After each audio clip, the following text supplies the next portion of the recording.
Solulan, la face cachée de votre succès. Bonjour et bienvenue à toutes et à tous à ce webinaire offert par Solulan qui a pour titre Votre téléphonie est-elle prête pour 2026? Je me présente, Martin Boutin, spécialiste du développement des affaires et ambassadeur chez Solulan. Aujourd'hui, je vais être accompagné par Rija. Rija qui est associé et vice-président du département des communications unifiées chez Solulan. C'est donc Rija et son équipe qui s'occupent de la téléphonie, des centres d'appel, puis la vente et l'installation des salles de visioconférence chez Solulan. Vous remarquez également que je suis accompagné par Mélissa. Mélissa, c'est la cofondatrice de Prométhée, qui est une entreprise partenaire, en fait, avec Solulan dans différents événements et différents webinaires et projets. Prométhée, c'est une entreprise qui se spécialise au niveau de la gestion du changement lors de l'implantation de centres d'appel puis de la mise en place de l'intelligence artificielle. Avant de débuter, je vais vous parler un petit peu de Solulan. Quelques instants. Solulan est une entreprise québécoise qui est basée tout près d'ici à Blainville. On a des bureaux à Varennes, à Québec, à Toronto aussi. Euh, on est une compagnie qui fait de l'impartition de TI. Donc, on s'occupe des TI des autres compagnies. Ceux qui n'ont pas le temps ou ceux qui n'ont pas d'argent pour avoir leur propre département, c'est ce qu'on fait nous de mieux dans la vie. On vient gérer vos propres TI. On devient votre bras TI, en fait. Puis on a plein de départements chez Solulan, la cybersécurité, conformité, intelligence artificielle et optimisation des processus, bien sûr, la téléphonie dont on va parler aujourd'hui. Euh, et puis, on a un département également de support de projet. Euh, on a presque 100 employés qui sont dédiés pour vous, pour vos besoins au niveau des TI. Cela a également plus de 650 clients partout au Canada, de Vancouver à Halifax. Donc, c'est ce qui fait qu'on a des employés également un peu partout dans les provinces canadiennes.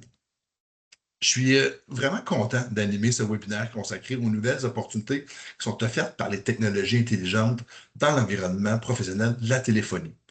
Aujourd'hui, on va explorer ensemble les enjeux identifiés sur le terrain, des cas concrets dans les entreprises, dans nos clients qu'on a vécus, qui transforment déjà les organisations, euh, puis les solutions qui permettent d'améliorer à la fois l'efficacité et l'expérience client. On va commencer par un tour d'horizon sur les principaux enjeux, qu'il s'agisse de la gestion du temps, de la qualité de service, de la sécurité ou encore de la fluidité des interactions entre collaborateurs et clients. Ces défis sont au cœur des préoccupations des entreprises. Mais bonne nouvelle, on a des outils modernes qui permettent désormais de répondre à ces enjeux-là de manière simple et performante. Ensuite, je l'ai mentionné, on va avoir des cas d'usage concrets. On va terminer ce webinaire avec une session de questions et réponses pour échanger directement avec vous si vous avez des questions pour apporter un certain éclairage sur les points abordés aujourd'hui. D'ailleurs, à ce sujet, je vous invite tout au long du webinaire à nous poser des questions via l'onglet Q&R en haut de votre écran. Vous posez vos questions. On va tenter d'y répondre tout au long du webinaire. Si on n'est pas capable, on va attendre à la fin. On va laisser les experts, Rija et Mélissa, y répondre.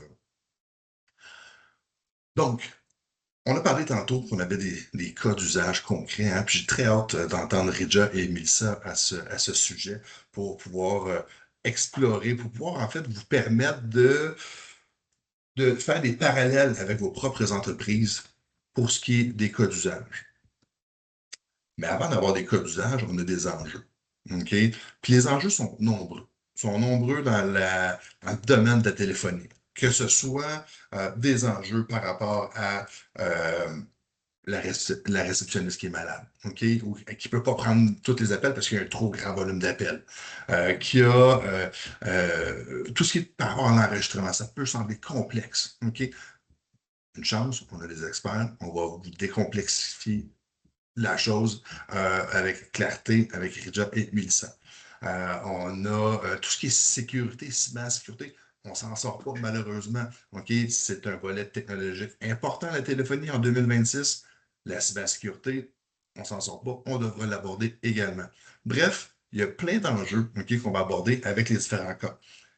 Maintenant, j'ai assez parlé. je vais laisser la place aux vrais experts de la journée aujourd'hui, Mélissa et Ridja. Euh, Parlons, OK, la première chose, premier cas d'usage, la réceptionniste. OK, une réceptionniste, c'est le premier contact avec votre client. Euh, Ça arrive souvent qu'ils peuvent être débordés, qu'ils sont malades. Un malade, qu'est-ce qu'on fait? Comment est-ce qu'on aide? Donc, bref, tout ça, c'est des enjeux au quotidien. Vous allez voir, tous nos cas sont hyper concrets, liés à votre réalité quotidienne. Donc, je vais passer la parole à les dames d'abord, à Mélissa, pour nous parler un petit peu de ce premier cas d'usage. Merci beaucoup, Martin. Bonjour à tout le monde. Plaisir d'être avec vous aujourd'hui. Alors, notre première cas d'usage, effectivement, un réceptionniste débordé ou malade. Ici, l'important, c'est de comprendre, on parle de l'opportunité avec la technologie, d'avoir un support, de venir en aide, pas de dire que c'est pas un robot qui remplace, mais ici, on parle d'une réceptionniste vraiment numérique intelligente qui est capable de faire la prise en charge pour éviter l'attente pour les différents clients, pour diminuer peut-être la frustration, l'irritation face à l'attente ou même le débordement qui peut exister dans nos équipes. C'est vraiment un élément où est-ce qu'on veut donner une bonne impression à nos clientèles. Et donc, on peut avoir un réceptionniste numérique intelligent qui permet de faire la prise en charge de la conversation initiale pour faire des actions simples, des changements de rendez-vous, des prises de rendez-vous, d'annulation de rendez-vous. On peut parler aussi des petits changements type à l'intérieur d'un dossier, prendre en charge des demandes de rappel. Alors, c'est vraiment une belle opportunité pour désengorger ou de supporter l'équipe interne pour être capable de se concentrer sur d'autres activités. Tu as tellement raison, Mélissa. Tu sais, soyons honnêtes, là, il y a beaucoup d'appels entrants là, qui sont hyper répétitifs, hein. Oui. Puis ça prend du temps, ça gruge du temps à vos réceptionnistes, à des êtres humains, OK? Alors que tout ça, euh, ça pourrait être à tout le moins un triage qui pourrait se faire de la part de réceptionnistes IA, là. Oui, tout à fait. Et donc, la place de nos gens dans l'équipe peut être mieux dédiée à des activités qui sont un peu plus complexes, un peu plus intéressantes, valorisantes aussi. Et donc, c'est ça qu'on voit dans la mise en place de ce type d'outils. Dans le fond, c'est un outil qui nous épaule dans notre quotidien et qui améliore l'expérience client et le service qu'on offre. OK.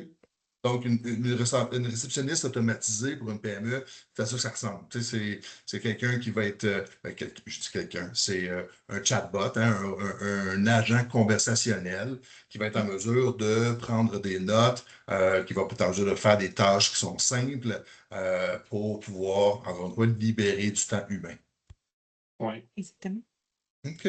Je vais bien, Ridja. Je te pose la prochaine question. Tu n'as pas beaucoup parlé encore, donc, mais du côté interne, OK? Du côté de l'entreprise, tu sais, on a vu du côté client qu'on appelle, on est en mesure de rediriger l'appel selon les demandes, les besoins du client. Du côté interne, qu'est-ce qui va changer vraiment au niveau de l'entreprise? Euh, Ce que disait tout à l'heure Mélissa avait beaucoup de sens. Donc, c'est vraiment une assistante. C'est une assistante vocale, une assistante d'intelligence artificielle qui vient avec le système téléphonique, qui est vocale, qui va avoir un accent francophone, anglophone, qui va parler plusieurs langues, là, parce on peut le programmer. Je pense que les systèmes actuels peuvent parler jusqu'à une trentaine de langues. Et gère même les accents, pour vous dire. On peut mettre des accents français-canadiens, par exemple. Et vraiment, ce chatbot conversationnel vocal va permettre, je dirais, de structurer l'appel, comme si c'était un appel avec un humain. OK? Donc, l'appel va commencer, comme tu disais tout à l'heure, Martin, le premier contact que vos appelants vont avoir avec votre entreprise, c'est cette réceptionniste-là. Mais on est tous d'accord, la réceptionniste humaine, elle peut avoir évidemment ses limites, elle peut être débordée, elle peut être tombée malade. Cette assistante d'intelligence artificielle va vous permettre de structurer chaque appel qui va commencer de façon structurée. Elle va pouvoir qualifier qui c'est qui appelle. Elle va pouvoir comprendre pourquoi cet appel. Elle va pouvoir poser la question directement dans un français parfait à la personne. Elle va pouvoir déterminer est-ce que c'est vraiment urgent ou pas.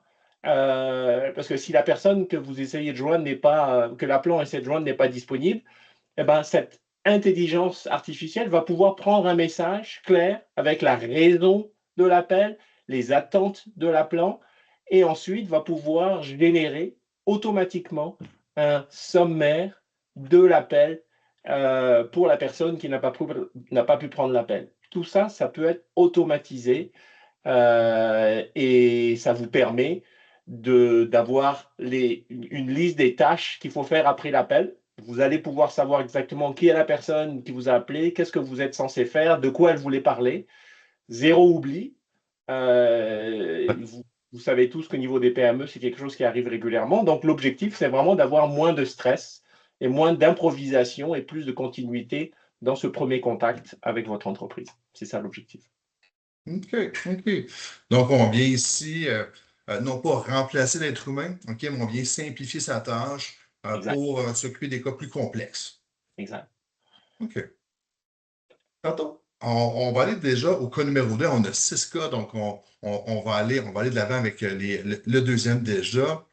Au niveau de l'enregistrement, hein, ça peut être quelque chose qui fait, comment on va dire, peur, pas peur nécessairement, mais ça peut quand même créer certaines complexités, OK, par rapport euh, à- au PME. Mais Mélissa, j'aimerais savoir, pourquoi ça cause autant d'enjeux et autant de tensions chez les PME, les enregistrements? Oui, alors il peut y avoir beaucoup de préoccupations en lien avec qu'est-ce qu'on fait avec l'enregistrement, comment qu'il est consulté, consommé, préservé. Ça peut donner un sens aux gens à l'interne, une perception de surveillance, de contrôle aussi. Mais c'est vraiment pas dans ces intentions typiquement qu'on a de l'enregistrement d'appels. C'est plus dans une optique d'être capable de faire l'amélioration continue, le coaching, le développement, le contrôle qualité ici, puis aussi dans une espèce dans certaines industries, la conformité aussi qui peut être très présente.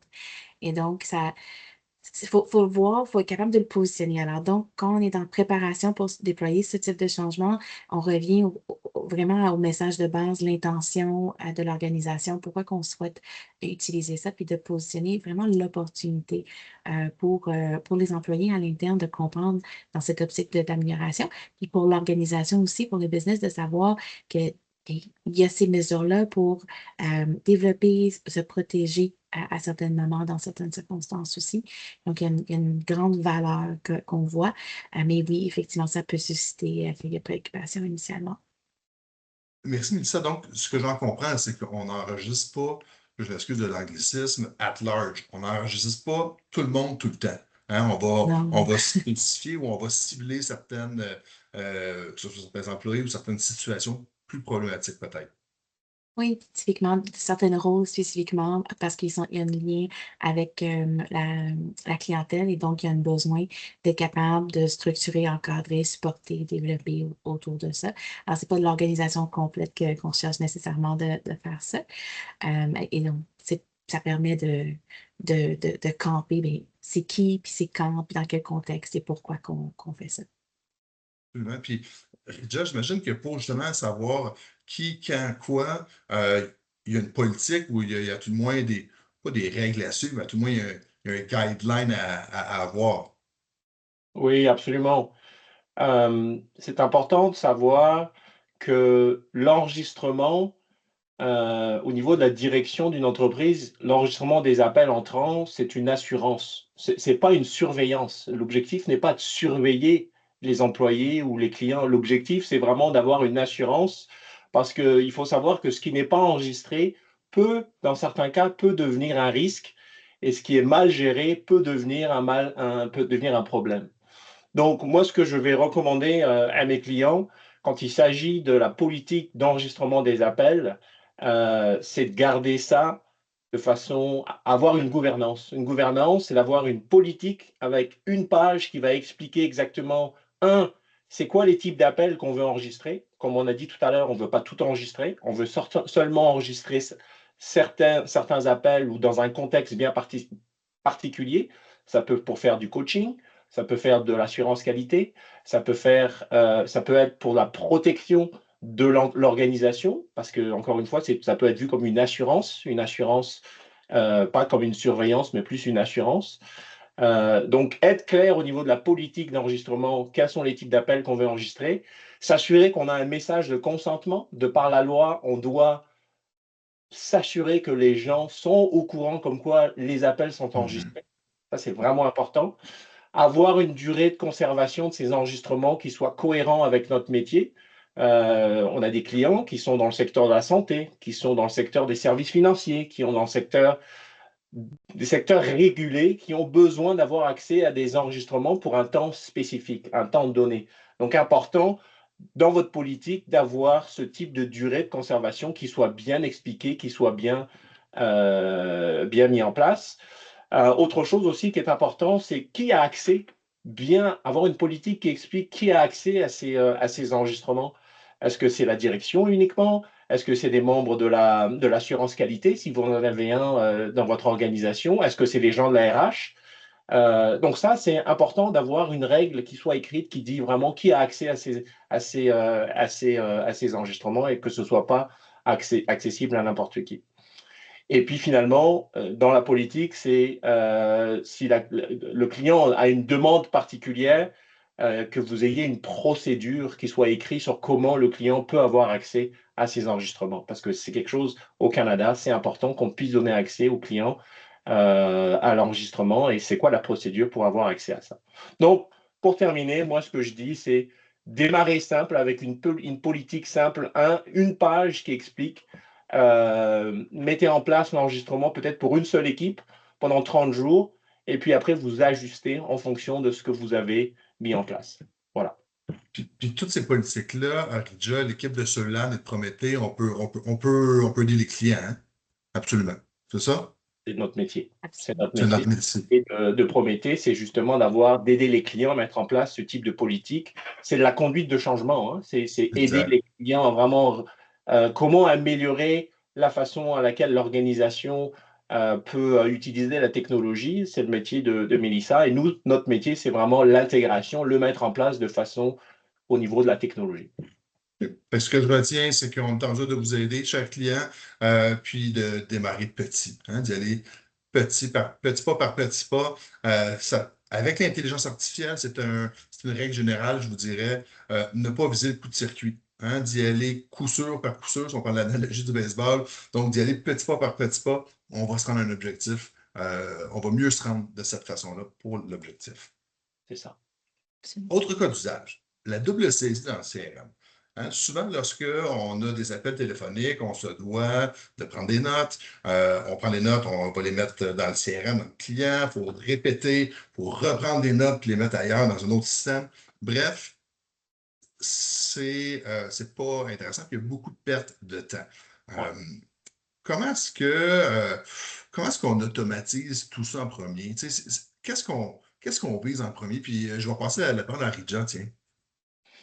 Ouais, alors effectivement, les enjeux que nous on regarde, on trouve assez souvent, c'est beaucoup de friction. Il y a beaucoup de friction entre les informations. Il y a beaucoup d'informations qui sont prises.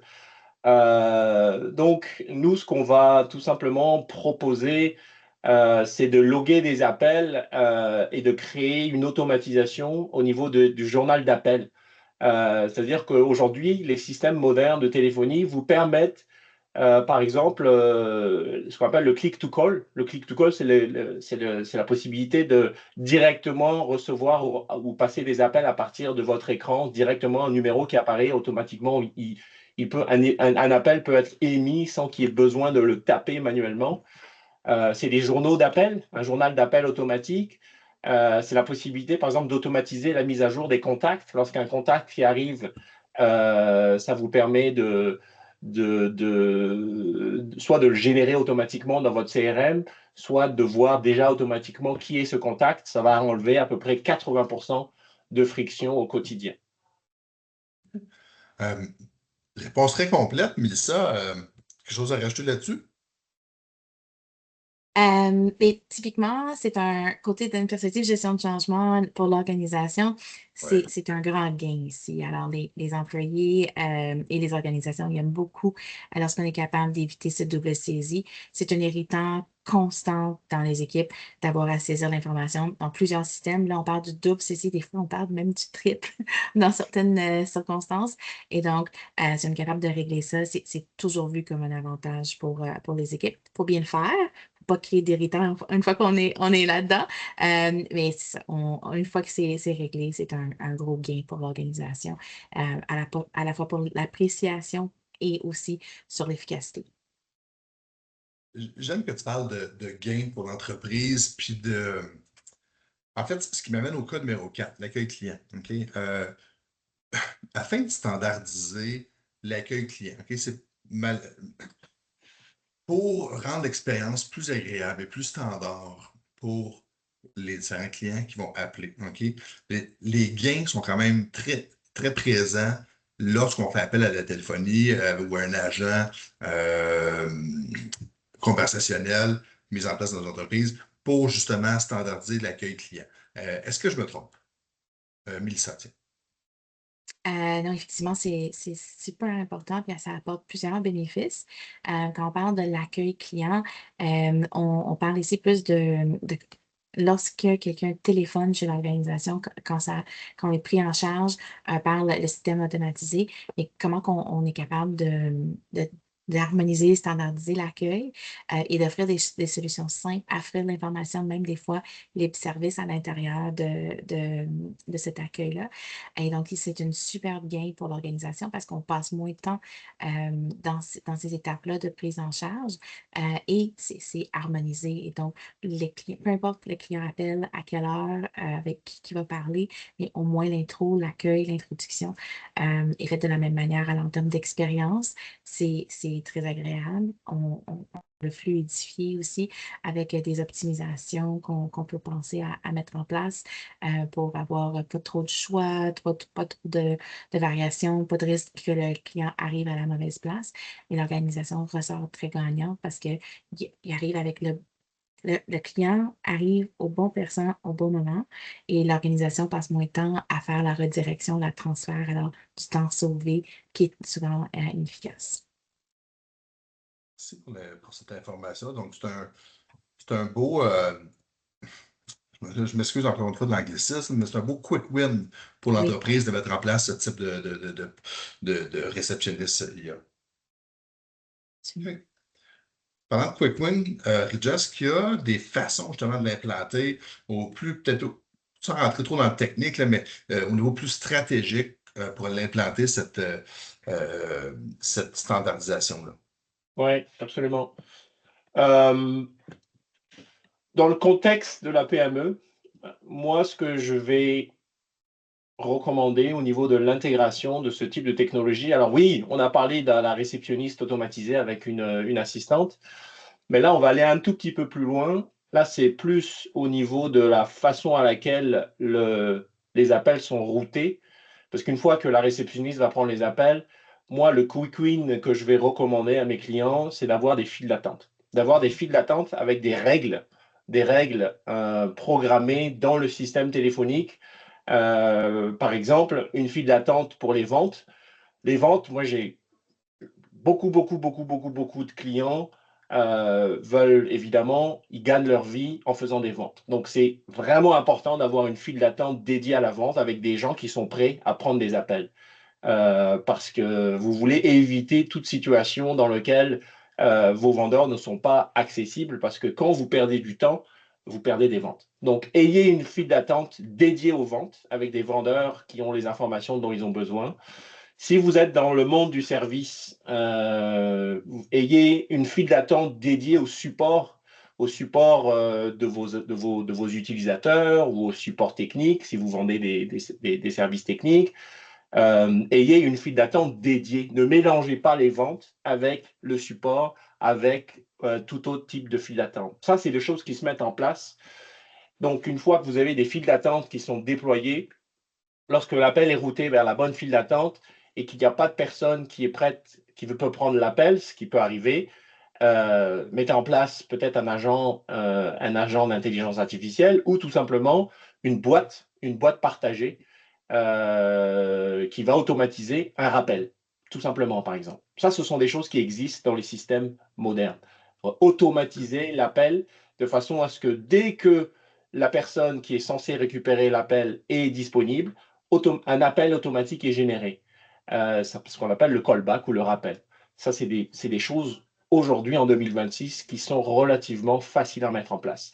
Mais ça se réfléchit, ça se place, ça se met en place.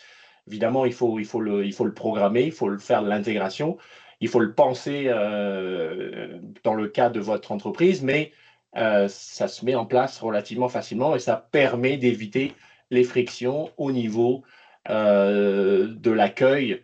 Et vous pouvez, l'objectif, c'est vraiment que ça sonne pro, même quand vous avez une petite équipe, au moins que ça sonne pro et que les gens aient l'impression d'être bien traités quand ils appellent chez vous. Voilà. OK. Le temps avance, on va aller tout de suite au cas numéro 5, qui est l'accès et les départs des employés. Je vous parlais tantôt de cybersécurité, qu'on ne s'en sortira pas malheureusement en 2026, et puis ça va venir toucher votre département de la téléphonie également. Puis j'ai envie de poser la question à Mélissa. Mhm. Les PME, OK, lorsqu'il arrive un départ, quels sont les coins sombres qu'on oublie parfois ou par où se font prendre les PME, hein, ou surprendre plutôt, par où se font surprendre le plus les PME lors d'un départ d'employé? Oui, absolument. Alors, le risque qu'on voit le plus souvent, c'est que en PME, on peut être en train de gérer plusieurs dossiers, avoir plusieurs responsabilités.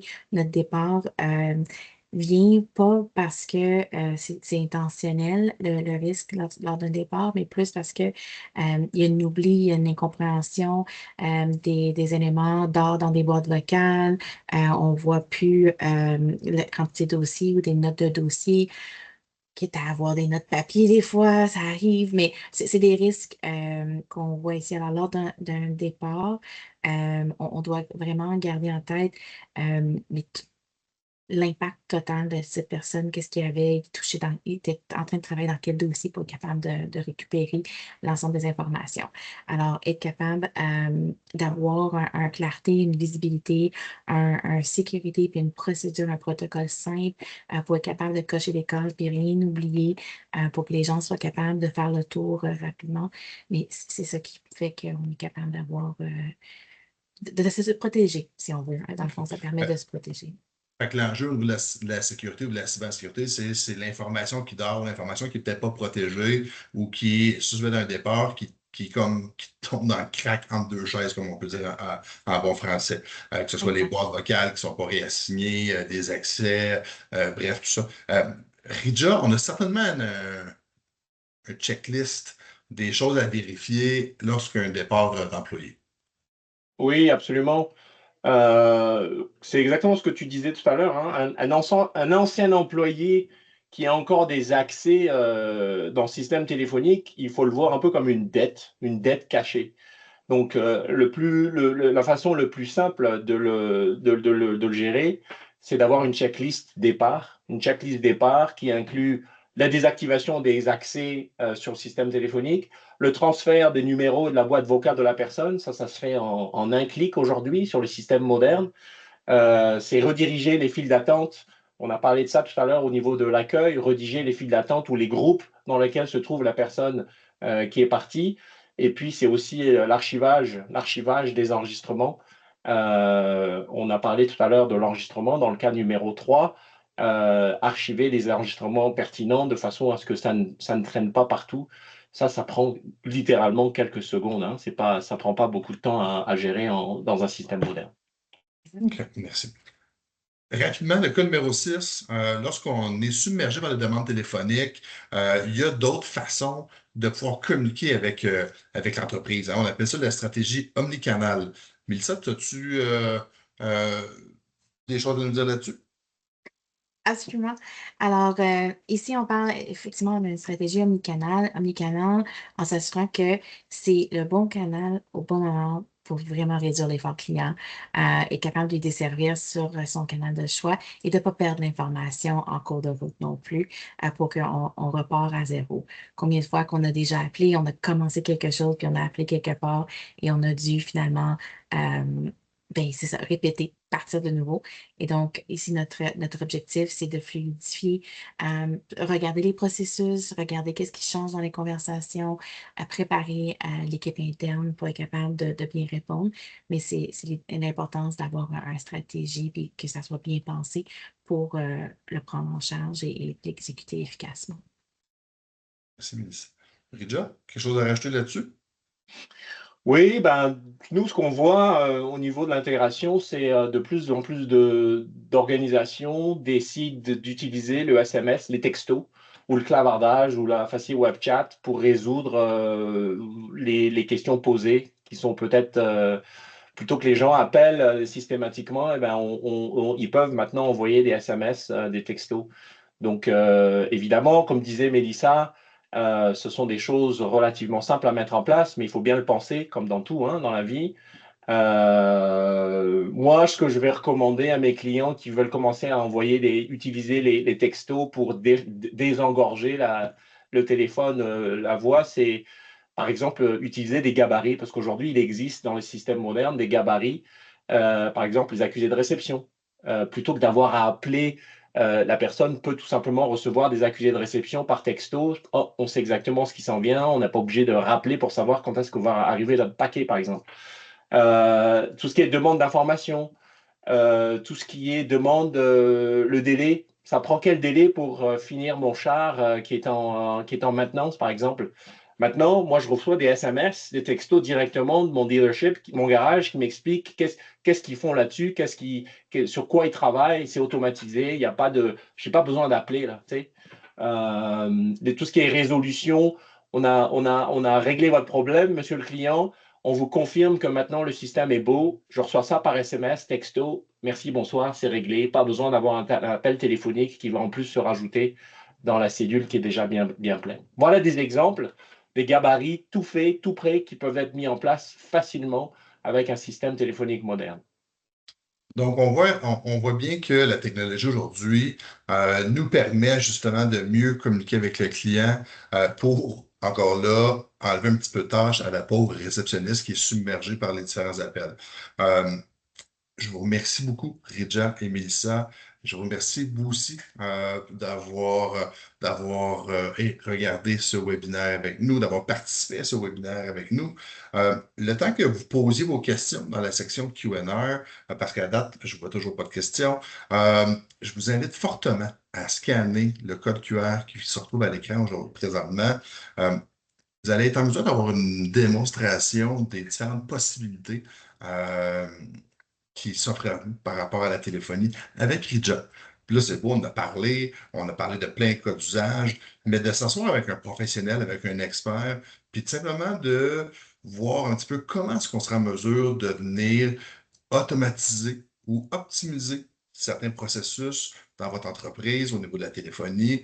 Ça peut être intéressant. C'est gratuit, OK, je vous rassure. Donc, venez scanner votre code QR au niveau de l'écran pour avoir une démonstration de 30 minutes avec Ridja.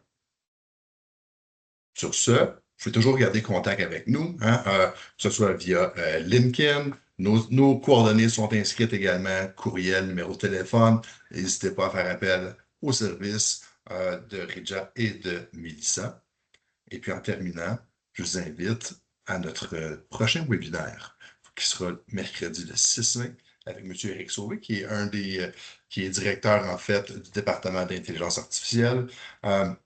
Comment faire plus avec les mêmes ressources. Okay? C'est sûr que ça va être un webinaire qui s'adresse un peu plus au niveau éducation, mais reste que vous êtes les bienvenus.